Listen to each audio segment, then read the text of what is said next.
சிவபெருமானுடைய ஊர் எது? உத்தரகோசம். அங்கே ஊர் பேர்லயே இருக்கே சுவாமி அம்பாள் ரகசியம். பாண்டி நாடே பழம்பதி. உலகத்துல எத்தனை தேசம் இருந்தாலும் பாண்டிய தேசமே பழமையான தேசம். காலையில திருவண்ணாமலை கதவை திறக்கும்போது உத்தரகோசமங்க சாமி வந்தாச்சுன்னு திறக்கணும். பூட்டும் போது உத்தரகோசமங்க சுவாமி போயிட்டாருன்னு பூட்டணும். ஹரணம பார்வதி பதயே ஹர ஹர மகாதேவா. தற்பொழுது இந்த உத்தரகோசமங்கை என்று சொல்லக்கூடிய அந்த ஆலயத்தை பற்றி ஒரு சில தகவல்கள். அதாவது அரூபமா, ரூபமா, அருரூபமா அப்படின்னு சொல்லக்கூடிய 3 விதமா சுவாமியை இங்க வழிபடலாம். அதுல உருவத்துல இருந்து பார்க்கலாம். உருவம் அப்படின்னா கண்ணு, காது, மூக்கு, வாய் அப்படின்னு சொல்லக்கூடிய அந்த அங்கங்கள்லாம் இருக்கக்கூடியதுதான் ரூபம்னு சொல்றது. இங்க எப்படி இருக்கார் உருவமா அப்படின்னு பார்த்தோம்னா நடராஜரா இருக்கார். அந்த நடராஜர் மரகத நடராஜரா இருக்கார். அது ஒரு விசேஷம். அந்த மரகத நடராஜர்னா என்ன? லோகம் முழுக்க இல்லை, இங்க மட்டும் இருக்கார். இந்த அளவு 6 அடி உயரத்துல இருக்கார். அப்ப அந்த நடராஜரை நம்ம எப்ப பார்க்கலாம்னா ஆருத்ரா தரிசனத்துல பார்க்கலாம். அதெல்லாம் ஒரு பக்கம் விலை மதிப்பில்லாத பொருள், எங்கேயுமே இல்லாத பொருளுங்கிறது இருந்தாலுமே இந்த இடத்துல என்ன விஷயம் அப்படின்னு பார்த்தோம்னா அம்பாளுக்காக ரகசியமா ஆடி இருக்காரு. அதுதான் முதல்ல சீக்கிரட்டா அம்பாள் கேட்கிறா. என்ன கேட்கிறாங்க? சுவாமி உலகம் இயங்குது, எப்படி சுவாமி உலகம் இயங்குது அப்படின்னு கேட்கும்போது சுவாமி நடனத்துக்குள்ள 5 தொழிலையுமே காட்டுறாரு. ஆக்குவாய், காப்பாய், அழிப்பாய், அருள் தருவாய், போக்குவாய்னு சொல்லக்கூடிய 5 தொழில். சிருஷ்டி, ஸ்திதி, சம்ஹார, திலோபாவ அப்படின்னு சொல்லக்கூடிய மோட்சம் வரைக்கும் 5 விதமான தொழில்களை அந்த அம்பாள் கிட்டக்க சுவாமி ரகசியமா காட்டுறார். அப்ப அப்படி காட்டும் போது அம்பாள் அப்ப பதஞ்சலிங்கிற அந்த ரிஷி கேட்கிறார், சுவாமி இந்த மாதிரி நடனத்துக்குள்ள இவ்வளவு ரகசியம் இருக்கு அப்படிங்கறது எங்களுக்கு தெரியல சுவாமி, அந்த நடனத்தை நாங்களும் பார்க்கணும் அப்படின்னு கேட்கும்போது சுவாமி சொல்றார், அப்ப தில்லைக்கு வாப்பா, உத்தரகோசமங்கை உமையவளுக்கு மட்டும்தான் ரகசியம், ஒருத்தர் மட்டும்தான் இங்க அப்படின்னு சொல்லி தில்லைக்கு வர சொன்னதுக்கு அப்புறம் எல்லா ரிஷிகள் முனிவர்கள் எல்லாருக்கும் முன்னாடி அம்பலத்துல ஆடுறார்.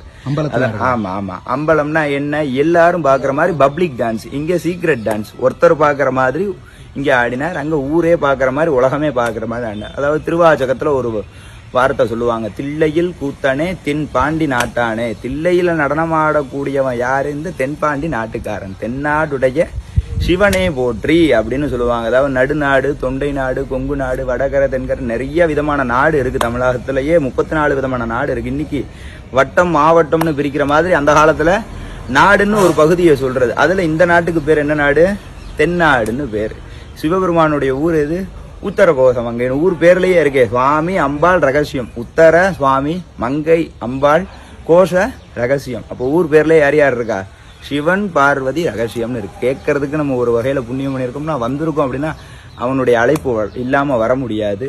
அப்ப தில்லையில நடனமாடக்கூடிய நடராஜருக்கு ஊர் எங்க இருக்கு? இந்த உத்தரகோசம் அங்கையில இருக்கு. இங்க அம்பாளுக்காக மட்டும் நடனம் ரகசியமா ஆடினார். அங்க ஊருக்கும் மக்களுக்கும் எல்லாருக்கும் முன்னாடி அம்பலத்துல ஆடினார் அப்படிங்கறத புரிஞ்சுக்கணும். பாண்டி நாடே பழம்பதி. உலகத்துல எத்தனை தேசம் இருந்தாலும் பாண்டிய தேசமே பழமையான தேசம். பக்தி செய் அடியறை பரம்பர துய்பவன். யார் யாருடைய உள்ளத்துலலாம் பக்தி இருக்கோ அவளெல்லாம் மோட்சத்தை கொடுக்கக்கூடியவன் எங்க இருக்கான்? உத்தரகோசம் மங்கை ஊராகவும். இந்த உத்தரகோசமங்க சுவாமி தான் காசிலையும் மோட்சத்தை கொடுப்பான், ராமேஸ்வரத்திலையும் மோட்சத்தை கொடுப்பான். எந்தெந்த ஊர்ல எந்தெந்த சிவாலயத்துல சுவாமி அனுகிரகம் பண்றாரோ அந்த அனுகிரகம் ஃபுல்லா இங்க இருந்து தான் வருது. ஒரே ஒரு ஊருக்கு ஒரே ஒரு டிரான்ஸ்ஃபார்ம், ஊருக்கெல்லாம் கரண்ட். அந்த மாதிரி சுவாமி இங்க இருக்கார். அதுக்கு அடுத்த வரியே என்ன சொல்றா? ஆதிமூர்த்தியருக்கு அருள் புரிந்த அருள். ஆதிமூர்த்தினா காசி விஸ்வநாதர், ராமேஸ்வர ராமநாதர், மதுரை சொக்கநாதர், தியாகேசர், சிதம்பரேஸ்வரர், அண்ணாமலையார், இவங்கெல்லாம் யாரு அப்படின்னா இவங்கெல்லாம் ஆதிமூர்த்தின்னு பேர். இவாளுக்கு அனுகிரகம் பண்ணக்கூடிய சக்தி இங்க இருக்கார். அது அருரூபமா இருக்கார். முதல்ல உருவத்துக்கு பார்த்தோம், அருரூபமா மங்களநாதரா இருக்கார். இந்த இடத்துல கார்த்தால திருவனந்தலுக்கு சுவாமி இந்த இடத்துல எழுந்து அவருடைய ஆற்றல் உலகம் முழுக்க பரவுது. மறுபடியும் ராத்திரி எங்க வந்துடுறார்?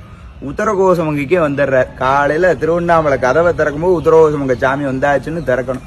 பூட்டும் போது உத்தரகோசமங்க சுவாமி போயிட்டாருன்னு பூட்டணும். ஒவ்வொரு ஊரையும் பார்த்தோம்னா அண்ணாமலையார்னா அந்த ஊர்ல ரொம்ப பிரம்மாண்டமா இருக்கும். தியாகேசர்னா திருவாரூர்ல பெரியவர். சிதம்பரத்துல போனா அம்பலவாணன் ரொம்ப பெரியவர். ராமேஸ்வரத்துக்கு போனா ராமநாதன் ரொம்ப பெரியவர். காசிக்கு போயிட்டா காசி அதை விட பெரியவர். மதுரைக்கு போனா சொக்கநாதர் மீனாட்சி தான். ஆனா இவ எல்லாரும் உள்ளுக்குள்ள யாருக்குள்ள அடக்கம் அப்படின்னா இந்த மங்களநாதருக்குள்ள அடக்கம். அப்பேற்பட்ட உத்தரகோசம் அங்கே அருரூபமா இருக்க. அரூபமா எப்படி இருக்கார் அப்படின்னா, இருக்கக்கூடிய உலகத்துல இருக்கக்கூடிய ஜீவராசி எல்லா ஜீவராசியுமே ஒரு தொடர்பு என்ன அப்படின்னு பார்த்தோம்னா, அந்த இதய துடிப்பு மட்டும்தான் தொடர்பு. மரத்துக்குள்ளேயும் செடிக்குள்ளேயும் பறவைக்குள்ளேயும் விலங்குக்குள்ளேயும் மனிதனுக்குள்ளேயும் இருக்கிற ஒரே தொடர்பு என்ன அப்படின்னு பார்த்தோம்னா துடிப்பு, உயிர் மட்டும்தான். ஏன்னா நமக்கு இருக்கிற ரேகை நமக்கு மட்டும்தான். 800 கோடி பேர் இருந்தாலும் ஒவ்வொருத்தவாளுக்கும் ஒவ்வொரு ரேகையே மாறுது அப்படின்னா, அப்ப ஒவ்வொருத்தவாளை வேற்றுமைப்படுத்தினதும் இறைவன் தான். அத்தனை பேருக்குள்ளேயும் ஒரு ஒற்றுமையை உண்டு பண்ணதும் இறைவன் தான். அப்ப என்ன ஒற்றுமையை உண்டு பண்ணியிருக்காரு எல்லா ஜீவாத்மாக்குள்ளேயும் அப்படின்னு பார்த்தோம்னா, எல்லாத்துக்குள்ளேயுமே ஜீவன் ஒன்று இருக்கு. அந்த ஜீவனுக்குள்ள என்ன இருக்கு, அதுக்கு ஆதாரமா துடிப்பு இருக்கு. அந்த துடிப்புக்கு யார் யார் இருக்கான்னா, சிவனும் பார்வதியும் இருக்கான். இங்க இருக்கக்கூடிய உத்தரன்னு சொல்லக்கூடிய சிவபெருமானும் மங்கையர்னு சொல்லக்கூடிய பார்வதி கோஷம்னா ரகசியமா இருக்காங்க. நமக்கே தெரியாம நமக்குள்ள யார் யார் இருக்கா அப்படின்னா அந்த சிவனும் பார்வதியும் இருக்கா. அப்பேற்பட்ட மகத்துவமான ஊர். அதாவது அரூபத்திலையும் ரொம்ப உயர்ந்த கடை நிலையில இருக்கார், அருரூபத்திலையும் கடை நிலையில இருக்கார், ரூபத்திலையும் உலகத்திலேயே இல்லாத ஒரு விக்கிரகமா கடை நிலையில இருக்கார். அதனால ஒரு சிவாலயம்னா ராஜகோபுரம்னு ஒண்ணு இருக்கும். அந்த ராஜகோபுரத்துக்கிட்ட ஒரு மகா கணபதி இருப்பார். அவர்கிட்ட அழகா பிள்ளையார் கொட்டின்ட்டு மக்கள்லாம் என்ன பண்ணணும் அப்படின்னா, அந்த இடத்துல பேச்சை விட்டுறணும். பிள்ளையார் கொட்டின்ட்டு அந்த இடத்துல பேச்சை விட்டுறணும். அப்படியே உள்ள வந்தோம்னா 5 நில கோபுரம் இருக்கும். அதற்கு அடுத்தது ஒரு கொடிமரம் இருக்கும். முன்னாடி ஒரு பெரிய நந்தி இருப்பார். பக்கத்திலேயே ஒரு பிள்ளையார் இருப்பார். அவர்கிட்ட பிள்ளையார் கொட்டின்ட்டு நம்மளுடைய படிப்பு அறிவெல்லாம் அவர்கிட்ட விட்டுறணும்.